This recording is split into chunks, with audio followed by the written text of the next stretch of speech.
When people hear the phrase the Wild West, what appears in their minds is rarely history.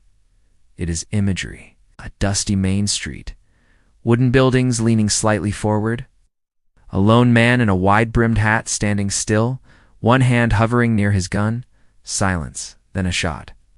This image feels so familiar that it passes as truth. Yet it is not history. It is mythology. A mythology manufactured and refined through dime novels, traveling shows, early cinema, and later Hollywood, repeated so often that it replaced the archive. The real Wild West was not a stage for duels. It was a system. A long, deliberate process centered on land. To understand how the American West was formed, one must first understand a concept that mattered far more than cowboys or gunfights: the frontier. In 19th century American thought, the frontier was not merely a geographic boundary. It was an idea. A moving line that separated what was considered civilized from what was labeled wild, empty, or unused. This line was never fixed. It moved steadily westward, driven by population growth, economic pressure, and state policy. For Americans living along the East Coast, the frontier represented escape. Cities were overcrowded. Land was expensive. The economic mobility was shrinking. For farmers, laborers, and immigrants, the future in the East felt increasingly closed. The West was presented as the opposite: space, opportunity, ownership. This promise did not spread naturally. It was cultivated. Newspapers, political speeches, pamphlets, public policy all reinforced the same message. Land lay waiting in the West, and it belonged to those willing to claim it. From this belief emerged manifest destiny. Manifest destiny was not framed as a political choice. It was framed as inevitability. Americans, it claimed, were destined to expand from the Atlantic Ocean to the Pacific. This destiny was often described in moral and even religious terms. Expansion was not conquest. It was progress. It was civilization moving forward. Once expansion was defined as destiny, resistance became illegitimate by definition. The land was described as empty, or underused, or wasted. This language mattered, because the land was not empty. Long before American settlers arrived, indigenous nations had lived on and managed these territories for centuries. They had economies, trade networks, governance systems, spiritual relationships with the land, and clearly defined boundaries. None of this fit the American legal definition of ownership. Therefore, it was dismissed. This dismissal was not accidental. It was functional. Expansion westward was enabled through concrete federal policy.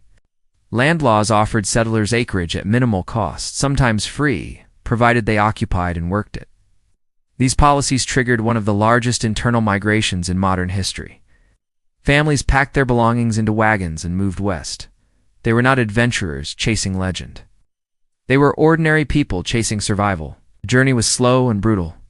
Disease, hunger, weather, and accidents killed thousands before they ever reached their destination. For indigenous communities, each new wave of settlers meant further displacement. Hunting grounds shrank. Water sources were disrupted. Forests were cleared. Treaties were signed under pressure, then ignored when they became inconvenient. Conflict followed. These conflicts were rarely spontaneous. They were the result of policy. When land became valuable, agreements became disposable. The states sided with settlers and capital, not with those already there. Removal was not a tragic accident of history. It was a mechanism. Reservations were established, often on land unsuitable for farming or long-term survival. Entire social structures were broken apart. Cultures were destabilized. This process was systematic even when it was chaotic on the ground. While this was happening, the American West was being physically transformed. Nothing reshaped the region more than the railroad. Rail lines connected the West to eastern markets. Agricultural products, cattle, timber, and minerals could now be transported at scale. Towns emerged along the tracks. Stations became economic hubs. Banks, courts, and administrative institutions followed. With infrastructure came law. Contrary to popular myth, many frontier towns were not especially violent. In fact, some had lower homicide rates than industrial cities in the East at the same time. Gunfights in the street were rare. They were sensationalized because they were unusual. The figure of the cowboy, later elevated to national icon, was in reality a low-paid laborer. Cowboys worked long hours under harsh conditions, driving cattle over vast distances. Their lives were repetitive, physically exhausting, and economically precarious. They were also far more diverse than popular imagery suggests. Many were black, Mexican, or indigenous. Popular culture erased this diversity, replacing it with a simplified, marketable symbol. The same distortion applied to outlaws. A handful of criminals were turned into legends, their stories exaggerated until individual violence obscured structural reality. The largest forms of violence in the West were legal, economic, and institutional. Gold rushes offer a clear example. Gold did draw massive migration, but very few miners became wealthy. Most lived in dangerous conditions, earned little, and eventually left with nothing. The real profits flowed elsewhere. Merchants, landowners, transport companies, and investors built durable wealth. Systems extracted value while myths celebrated individual luck. As the 19th century progressed, the frontier closed. Land was surveyed, claimed, and regulated. Territories became states. The Wild West, as a lived condition, ended quietly. Then did its legend truly begin. Shows, novels, and later films transformed a complex and often violent history into nostalgia. Displacement faded into the background. Structural injustice disappeared. What remained was heroism, freedom, and spectacle. The West was not won by lone gunmen.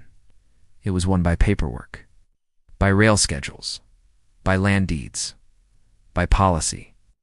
The Wild West was not chaos. It was order imposed unevenly. And that is the story worth remembering.